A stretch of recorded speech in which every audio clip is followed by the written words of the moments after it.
The Fiat 500. Cute, stylish, gutless. Just a little too much like the cars that clowns drive in a circus. Until now. Let's drive the 2012 Fiat 500 Abarth and check the tech.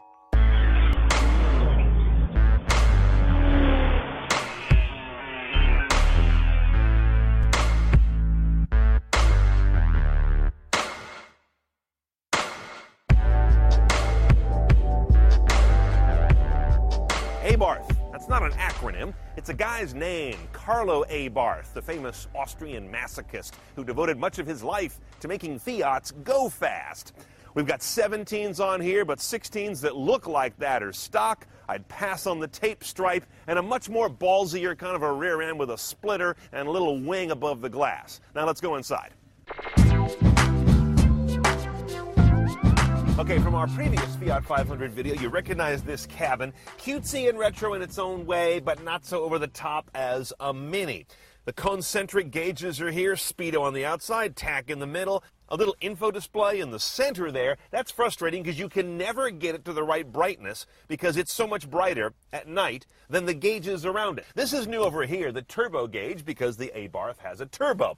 Yes, it actually does get that much boost, apparently, up to 18, even 20 PSI. This would be your only head unit. There's not a lot of tech here, as you can see, but the basic sources. Now, hooking up your iOS device here in the glove box will give you a nice, very simple connection to the dash. It doesn't give you a lot of interface to work with because we've got a real limited display. Now, you may notice right above there, I've got what appears to be a clip-on TomTom unit. It's actually a factory TomTom unit that goes into this little port here on the dash. Now, after I figured out the world's most convoluted pairing, where this has to pair to the head unit, my phone had to pair to the TomTom, and there's probably one more loop here I missed. You get this, a car menu that's actually quite valuable, alongside navigation. Under this, you'll find Eco Drive. This will show you live whether you're driving greenly, or in this car's case, not so greenly.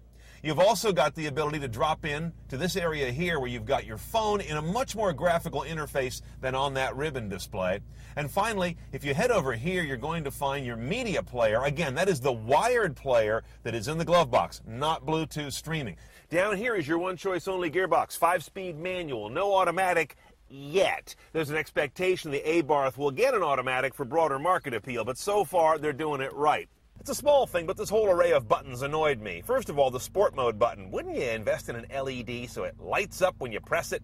And when I push this thing, all the buttons move. That's not good quality.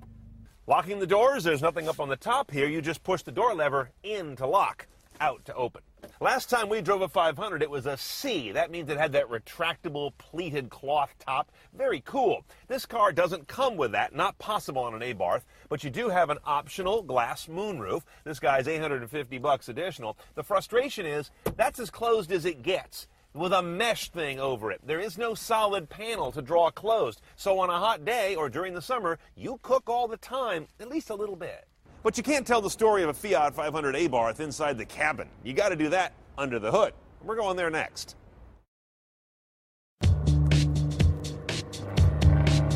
Now, of course, a huge part of the Abarth story is the Abarth motor. It's still a 1.4-liter inline-4 sitting this way, driving the front wheels. But once you add a turbo, everything changes. This guy goes from about 100 horsepower in a standard 500 to 160 horsepower, 170 foot-pounds of torque. It's like a different car. Gets this 2,500-pound diminutive Italian up to 60 in about 6.8, 6.9 seconds while delivering 2834 mpg. Now, another key thing here, but it's much harder to understand, is Fiat's multi-air technology. They throttle the engine by actuating the intake valves. The bottom line is you can reduce what they call pumping losses and also get very precise metering of the throttle function. 10% better power, 10% better fuel efficiency on top of what the turbo brings.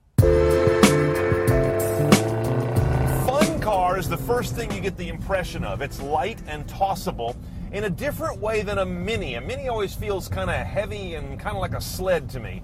This car feels a little tippier, lighter, nimbler. And when I hit the sport mode button right here, that's going to give me sharper throttle response, so a higher graduation of the throttle curve. I'm going to also get apparently sharper steering inputs on the electric power steering rack, as I understand it.